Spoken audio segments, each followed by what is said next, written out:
So even native Santa Barbarans don't realize that Santa Barbara is seen worldwide as the birthplace of deep water commercial diving.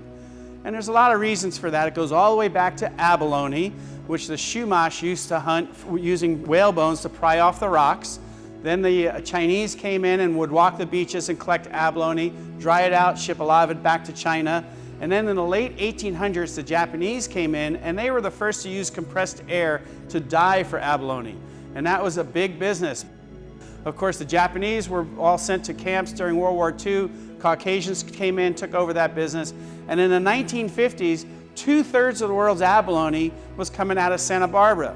And that was big money for divers. A lot of them were ex-Navy divers. They came to Santa Barbara because that's where the money was.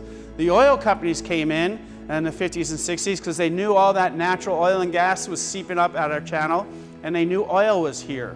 And so they came in to pump the oil out of the channel, and they needed divers to go down further, stay down longer in order to access that oil. In 1962, a man named Dan Wilson, an abalone diver, took this old Japanese abalone helmet, popped a hole in the back so he can get a regulator inside, and he changed the makeup of the air he was using. So most people use air to a mixture of helium and oxygen, now called heliox, which is good if you go down to up to 150 feet deep, but you get a narcosis after a while. And you can't go much further down than that, and you can't stay longer down there. So what Dan did was he used helium oxygen. You do not get that narcosis. You get very cold from the helium, but you can stay down longer and you can go down deeper. In fact, the first time Dan dove in this helmet, he went down 400 feet. The depth caused the gasket to swell, so they had to unscrew these lug nuts to get his helmet off. But this was big news. In fact, the Santa Barbara News Press wrote an article about Dan's dive, and 3 days later, he signed his first contract with an oil company. And this led to what's known as the Santa Barbara Helium Rush. And a guy named Bev Morgan worked with a guy named Bob Kirby to start making these helium oxygen helmets. And they started Kirby Morgan diving helmets, still in existence today.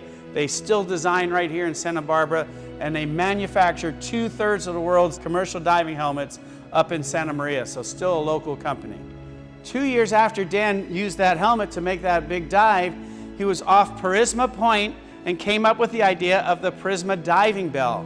And that bell is right on our front patio at the Maritime Museum. Here's an example of it.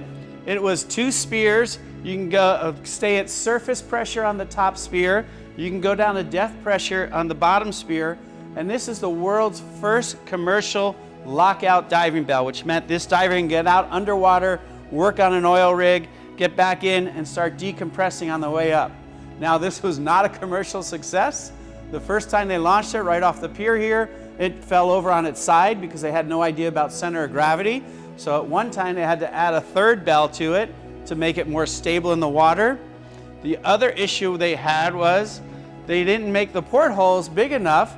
They are still wearing those big helmets and big suits, and so they had trouble getting in and out of the thing.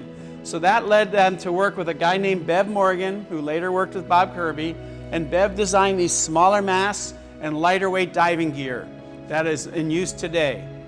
So while this Prisma diving bell was never a commercial success, it only worked about 2 or 3 professional jobs and was sent to a diving school, it is the first of its kind. It led to all the other diving bells that came after it, and it led to the evolution of lighter weight diving gear.